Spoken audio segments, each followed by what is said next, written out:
This is a message to the grocery stores that earn profit from those that are on SNAP and food stamps. And I'm talking about in the New England area. Shaw's, Stop and Shop, Aldi's, Market Basket, Zebra, even Walmart. It's time for you to give back to your community. Stop asking consumers for donations, because I know that's what you're going to do on November 1st, okay? You have made billions of dollars off of families that are either actually paying or that are on SNAP and food stamps. So it is time for you to give back to the community. You can create a little designated area. You can, in your little area where you have your deliveries for people that are picking up items, you can make a little space where you ask them a few questions and you give. You have boxes of food to give away. It should not weigh in and compress on food pantries because they're limited. So that's just my weigh in. Y'all be well and stop again asking consumers for donations. The accountability should rely on you. Wow. Okay, so wait a minute. Let's address the first video where the young gentleman went in the Wawa and they just start taking stuff out. And again, that if that's not the biggest problem in our culture is that you got a group of people that continue to make a bunch of other people look incredibly bad. And then y'all gonna sit here and act like, oh no, listen, it's cool. No, black fatigue is not even really a thing, yo. Yes, it is. Yes, it is. And they think it's cute. And, a lot of them didn't even have no mask and they was just running in there pilfering everything and taking everything. And that aggravates me. It really does. And people feel like they could just go in and take stuff off of the shelves and that the world is just supposed to tolerate it. Now, if something would have happened to any of them, then y'all would have been trying to protest, talking about, oh my God, it wasn't worth the little Kit Kat that he stole. He should have kept his hands to himself. Straight up. I don't know how we keep on justifying and validating that this makes sense because it doesn't. And it's ignorant, it's disrespectful, and it actually makes people look bad for those of y'all that really do need stuff because then it's like, nah, get the hell out of here, yo. And then y'all also be wondering why it's a problem and why they don't want to open up inside of y'all neighborhoods and y'all communities, why they don't want to invest, and why don't nobody want to put no capital into it because y'all don't even got no control over your own children. And I blame the parents and I blame the culture.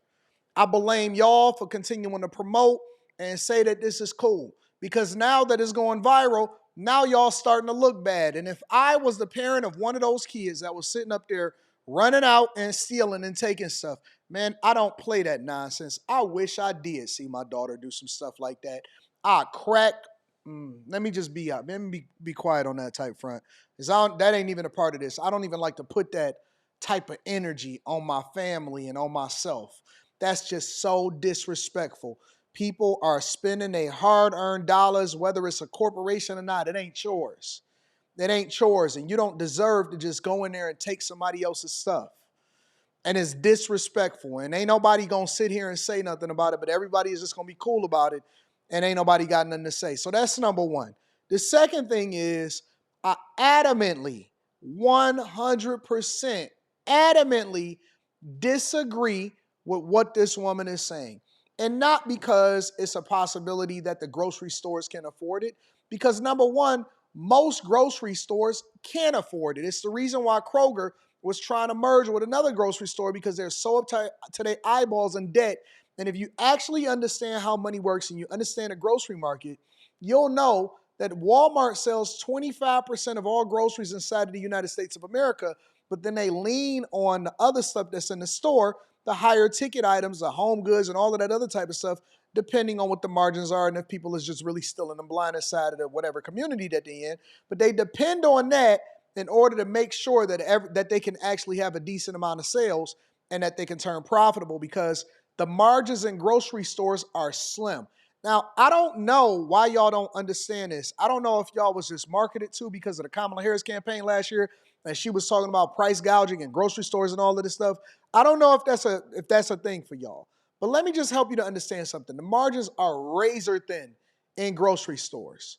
The costs to pay people, run the store, management, theft, all perishables, things that just get up and leave and walk out on a regular basis, it feeds into it. So if y'all really want to understand why the cost of groceries are more, is because of certain things that happen inside of the community, like loss, damage, and theft. And we call it it's just bad. It's just bad. Now, the other side of that also is, if they want to, then they can. If you don't agree with whatever it is that they got going on, then you shouldn't shop there. But it is not incumbent on the grocery stores to make sure that everybody is taken care of in a community. I remember I was looking at, I forgot where it was. Was it Milwaukee? I don't remember where it was, but they just shut down like 6, 7 grocery stores because it was so hard to be profitable. And people just think that sales automatically equals huge profits inside of grocery stores, and they don't. They truly do not equal that. Now, even if they were making a ton of profit, that is up to them. That is their money. Y'all got to stop counting other people's money and say, oh, well, everybody else deserve it.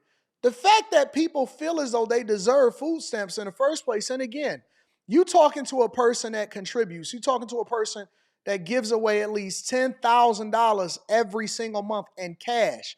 I just went out last week and I paid for a whole lot of people's groceries, and I didn't even say nothing about it. My contributions to society into my communities is documented out of my own pocket because I tithe to the streets. So it's not like I'm saying this from an elitist perspective, or as though I never went through nothing, or I wasn't born in the inner city of Detroit, born, raised, and still in the city of Detroit, the blackest city in the United States of America.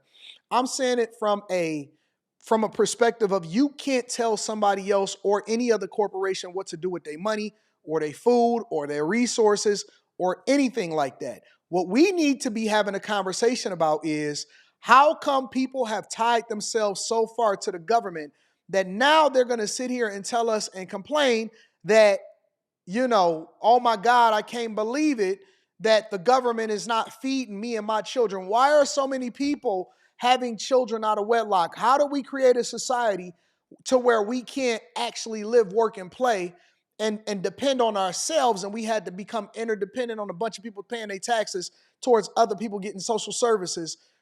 And that's a bigger problem. That is the biggest problem. I was telling the people on the Millionaire Morning Show today that, boy, if it was for natural selection, people would just be gone. That would just be the end of it. And there would be a huge gap between the haves and the have-nots, because natural selection would absolutely eat people alive, because people are creating the environment that they don't want to be in, such as having a bunch of children out of wedlock. So a woman with 6 kids. I was looking at a video with a woman with 6 kids talking about, I can't believe they ain't giving me my food stamps. What? What? How? How is that a thing? Let me know what y'all think about this stealing and this obligation for grocery stores and other companies and people to give their money out here for people that say that they want some more food stamps. Let me know what y'all think inside of the comments. Make sure y'all tap into the Patreon. Link is in the description. Teach Henley, 40% off your first order, 20% off for life. I think we headed for the longest shutdown in history, y'all.